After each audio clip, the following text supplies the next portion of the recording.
Rayalaseema express train Bollaram స్టేషన్లో stop చేసిన సందర్భంగా శుక్రవారం రైల్వే స్టేషన్ను ఎంపీ ఈటెల రాజేందర్ దర్శించి స్వాగతం పలికారు.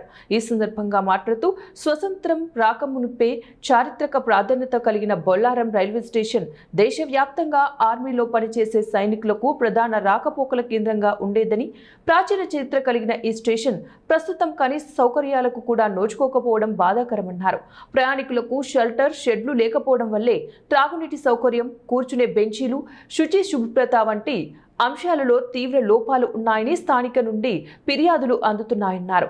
బొల్లారం రైల్వే స్టేషన్ను అమృత్ స్టేషన్ తరహాలో అభివృద్ధి చేసి మోడల్ రైల్వే స్టేషన్గా తీర్చిదిద్దాలన్నది తమ ప్రధాన కర్తవ్యమన్నారు. ప్రయాణికుల రద్దీ పెరుగుతున్న నేపథ్యంలో తక్షణమే మౌలిక వసతులు మెరుగుపరిశీలించవలసిన అవసరం ఎంతైనా ఉందన్నారు. కనీసం షెడ్డుకుళ్ళే దిగుతాయి, షెడ్డుకుళ్ళు లేకుండా అనేక రకాల ఇబ్బందులు పడుతూ ఉన్నారు. ఈ రైల్వే స్టేషన్ని అమృత్ రైల్వే స్టేషన్ కింద పెట్టి ఒక మోడ్రన్ రైల్వే స్టేషన్ తీర్చిదిద్దాలని మా స్థానిక పెద్దల డిమాండ్ అయితే ఉందో తప్పకుండా అది ఫుల్ఫిల్ చేసే ప్రయత్నం చేస్తాం.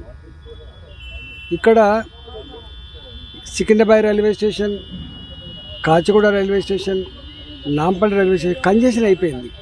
అసలు బయట ఈ రైళ్ళు ఆపడానికి కూడా స్థలం లేకుండా అయిపోయింది. కాబట్టి ఈ మధ్యలోనే 450 కోట్ల రూపాయలు పెట్టి చెర్లపల్లి రైల్వే టెర్మినల్ నిర్మాణం చేసిండ్రు.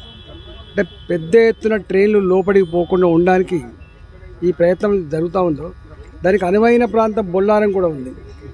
ఈ బొల్లారం రైల్వే స్టేషన్ కూడా ఒక మంచి టెర్మినల్ లాగా సిటీ అవుట్స్కట్స్లో ఉండేది కాబట్టి, సౌకర్యాలు కలిగి ఉండేది కాబట్టి, ఇవాళ హైదరాబాద్కు నార్త్ హైదరాబాద్కి గుండెకాయ లాంటి ప్రాంతం కాబట్టి ఇక్కడ కూడా ఒక టెర్మినల్ లాగా ఏర్పాటు చేయాలని మా వాళ్ళ డిమాండ్ అవుతుందో తప్పకుండా రాస్తాం. అదేవిధంగా ట్రైన్ లాగవు, ఎంఎంటీఎస్ ఉంటుంది కానీ వాటికనే పోతూ ఉంటుంది పాపం. ఇక్కడ ట్రైన్లు కూడా ఆగుతలేవు. ఇవాళ అనేక రోజులుగా పరిశీలి చేస్తే మా అశ్విని వైష్ణవ్ గారు నిజామాబాద్ టు తిరుపతి ఎక్స్ప్రెస్ ఏదైతే ఉందో దానికి ఇలా ఆపడానికి పర్మిషన్ ఇస్తే పొద్దున పోయేటప్పుడు ఆగింది, మళ్ళీ తిరుపతి పోయేటప్పుడు ఇక్కడ ఆగింది.